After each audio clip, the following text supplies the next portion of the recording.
पिछले कुछ समय से मीडिया और जनता दोनों ने एक जैसा रुख अपना लिया है। लोकतंत्र में जनता सर्वे सर्वा होती है, जनता के लिए सब कुछ होता है, जनता से ही सब कुछ होता है ना, और जनता द्वारा ही सब कुछ होता है।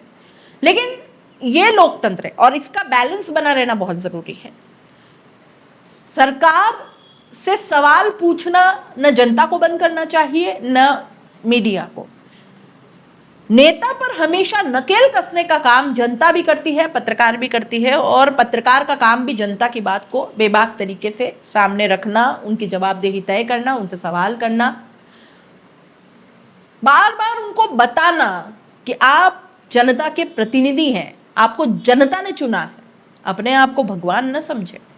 जब जनता अपनी जिम्मेदारी से मुंह मोड़ लेती है, लापरवाह हो जाती है, तो फिर कोई भी नेता, हालांकि चुनाव जीतते ही समझने लगते हैं, लेकिन इसका कारण भी कहीं ना कहीं जनता होती है, और वो जनता जो उनको सर आंखों पर बिठा लेती है, तो फिर वो अपने आप को भगवान समझने ही लगते हैं। हमारे देश में भी शायद ऐसा ही हो रहा है। लगातार एक लंबी फहरिस्त है, हादसों पर हादसे हो रहे हैं देश में, और ये बहुत ज़्यादा दुखद है दोस्तों। इतने लोगों की जान जा रही है जिनका कोई धनी धोरी नहीं है। आप समझिए, इनकी सुरक्षा की जिम्मेदारी की जब बात आती है तो सरकारें बगले झांकती। अव्वल तो उनसे सवाल ही नहीं किया जाता। कुछ लोग हमारे जैसे जो सवाल उठाते हैं, जो ऑनेस्टली पत्रकारिता कर रहे हैं, जिनकी वजह से पत्रकारिता जिंदा है, वो सरकार से सवाल कर रहे हैं, लेकिन ऐसे लोगों को जवाब नहीं मिलते। जनता को जवाब नहीं मिलता क्योंकि अब इन नेताओं को यह समझ में आ गया है कि जनता को शायद कोई जवाब चाहिए ही नहीं। तभी तो कई पुल गिर रहे हैं, कई ट्रेन दुर्घटनाएं हो रही हैं, कई प्रधानमंत्री, हमारे जो प्रधानमंत्री विदेश में इतना ज़बरदस्त फोटो सेशन करा रहे हैं कि उनको देखकर लगता ही नहीं कि आपको कोई दुख भी है। आपके देश में इतनी ज़्यादा कैलेमिटीज़ हो रही हैं, इतनी ज़्यादा हादसे हो रहे हैं, इतने ज़्यादा लोगों की जान जा रही है, आपको किसी बात का दुख ही नहीं है। देश की सबसे बड़ी पार्टी है बीजेपी, जो सत्तारूढ़ है, लेकिन अब ये सबसे ज्यादा घमंडी पार्टी बनने पर आमादा है। बीजेपी के नेता प्लेन क्रैश पर इतनी घटिया और इतनी गंदे दोयम दर्जे की बातें कर रहे हैं जिसको सुनकर हर किसी को आक्रोश आएगा, गुस्सा आएगा, चिंता भी होगी। ऐसे लोगों को, ऐसी पार्टियों को सत्ता में बिठाया है दोस्तों। सबसे पहले प्रधानमंत्री मोदी की ही बात करेंगे। आप मोदी के साइप्रस पर जब मोदी पहुंचे तो इस वीडियो को देखिए जरा।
कैमरामैन और मोदी जी का बहुत गहरा नाता है, ये किसी से छुपा नहीं है। 2014 से लेकर के आप कैमरा एंगल के अनुसार हमारे देश के प्रधानमंत्री मूव करते हैं, लेकिन ये अजीब सी स्थिति में अब पहुंच गया ये रिश्ता। मोदी का साइप्रस में जिस तरीके से स्वागत हुआ, उसकी जो वीडियो बनी, जरा आप इसको गौर से देखिए दोस्तों। न जाने कितने इसमें कैमरा एंगल है, ठीक है ना, जाने ऐसे शॉट बनाए गए हैं जैसे यहाँ पर कोई यश चोपड़ा की पिक्चर की एक शानदार शूटिंग चल रही है। क्लोज शॉट, लॉन्ग शॉट, फिर उसमें म्यूजिक, फिर उसको एडिट किया गया। जो एनआरआई है साइप्रस में, उन्होंने मोदी मोदी के नारे के साथ उनका स्वागत किया। दुख होता है, हैरान होता है। इस वक्त हमको कोई गर्व नहीं हो रहा। विश्व गुरु का डंका बाहर कितना बज रहा है, अब किसी से छिपा नहीं है। ये जो एनआरआई है, ये विदेश में जाकर मोदी जी का स्वागत करते हैं, भारत वापस क्यों नहीं आ जाते? आए और देखें कि एक ऐसा देश है जहां 270 से ज्यादा लोगों की प्लेन क्रैश में मौत हो जाती है, वहां पर देश के गृह मंत्री ये कहते हैं कि हादसे हैं, हादसों को हम कैसे रोक लेते हैं। मैं एक बात जरूर कहना चाहता हूं कि ये एक्सीडेंट है, एक्सीडेंट को कोई रोक नहीं सकता। और तो और ये एक ऐसा देश है दोस्तों जहां देश के मुखिया न जाने कितने कैमरा एंगल्स के साथ बकायदा बस वीडियो शूट करवाते रहते हैं। एक ऐसे देश में केवल स्वागत हो रहा है, ऐसा कुछ नहीं है कि वहां कोई बहुत बड़ा अचीवमेंट इन्होंने ले लिया। पिछले दिनों ट्रंप ने जिस तरीके के बयान जारी किए, जिस तरीका का व्यवहार भारत के साथ किया, चाहे वो ऑपरेशन सिंदूर के समय सीज फायर का हो, चाहे टैक्स को लेकर के हो, टैक्स किंग जब हमें कहा गया, टैरिफ किंग जब हमें कहा गया, प्रधानमंत्री मोदी के मुंह से एक शब्द नहीं फूटना, ऐसा उन्होंने विश्व गुरु जैसा कोई डंका नहीं बचाया है। ऑपरेशन सिंदूर के समय कितने देश हमारे साथ आए, ये सबको पता है। एक विदेश यात्रा की शूटिंग चल रही है।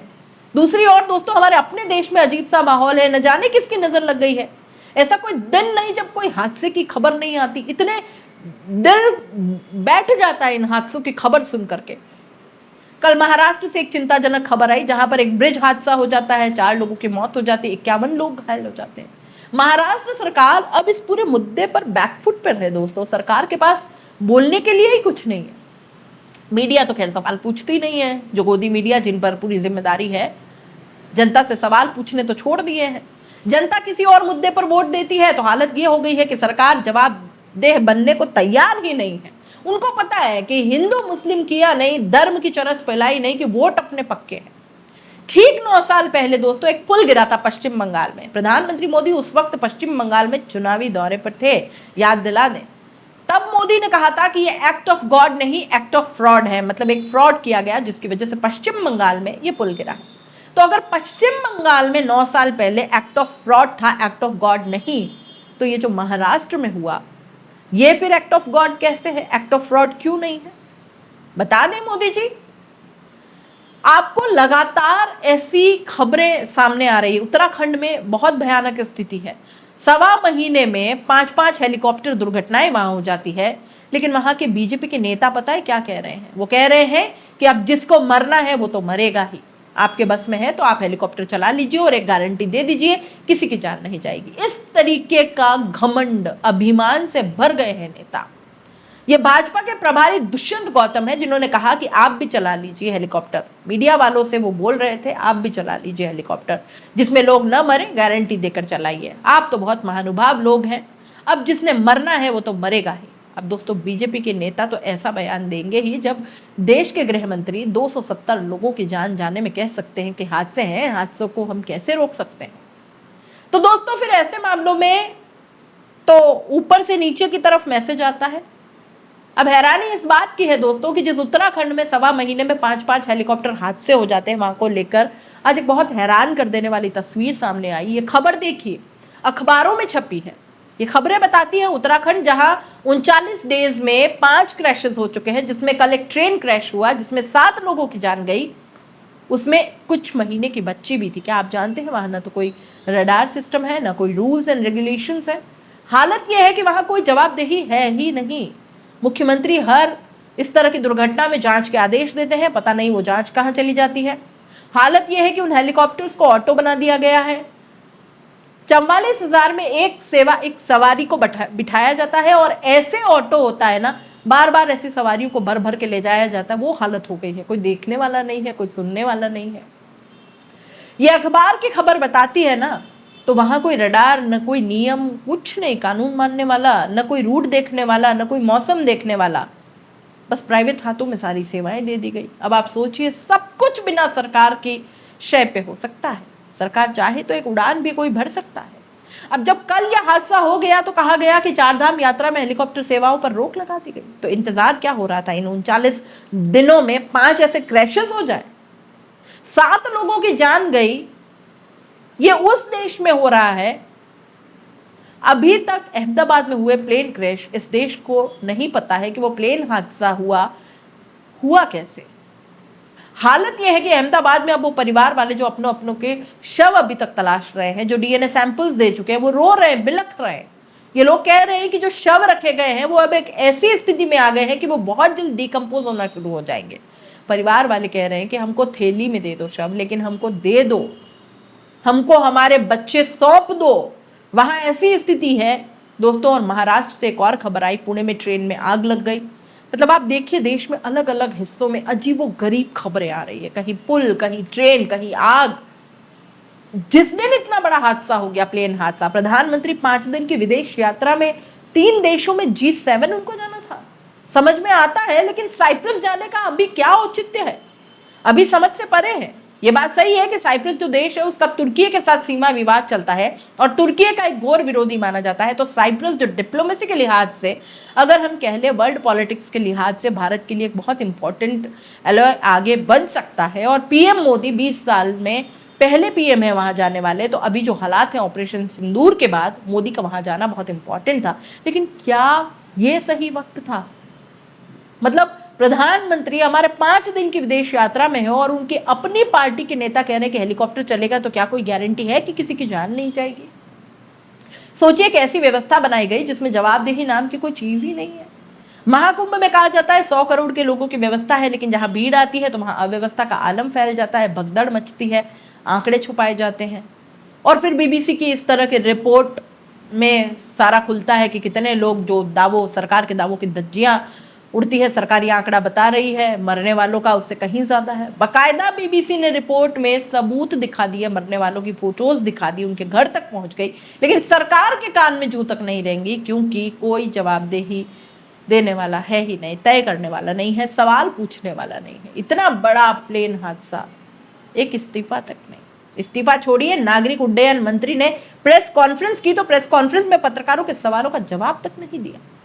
एक पुल गिर गया महाराष्ट्र में जिसमें 4 लोगों की जान चली गई, 51 लोग घायल हो गए, कोई सवाल नहीं। एक ऐसे राज्य में जहां 39 दिनों में 5 प्लेन क्रैश हो चुके हैं और वहां के भाजपा के नेता कह रहे हैं कि कोई गारंटी थोड़ी है कि कोई प्लेन उड़ाए तो किसी की जान न जाए। हमारे देश के प्रधानमंत्री विदेश यात्राओं में ऐसे फोटोशूट करा रहे हैं जिसको देखकर आपको हंसी आएगी, और अब तो हंसी भी नहीं आती, घिन सी आने लगी है। मतलब ऐसा फोटोजेनिक वीडियो बनाया जा रहा है इस दुख की घड़ी में, जब भारत के लोग अलग अलग हादसों की वजह से त्राहिमाम कर रहे हैं, दुखी हैं। आप देखिए इनके फोटो वीडियो, लग रहा है ना जैसे कोई डॉक्यूमेंट्री शूट हो रही। ये एक अजीब स्थिति है जिसमें देश का आम आदमी कितना बेचारा महसूस कर रहा होगा अपने आप को। उसको लग रहा होगा कि उसकी जान की कोई कीमत नहीं है। ट्रेन में आग लगती है, कोई पूछने वाला नहीं, हादसे हो जाए, कोई पूछने वाला नहीं, आग लग जाए, पुल गिर जाए, प्लेन क्रैश हो जाए, कोई पूछने वाला नहीं।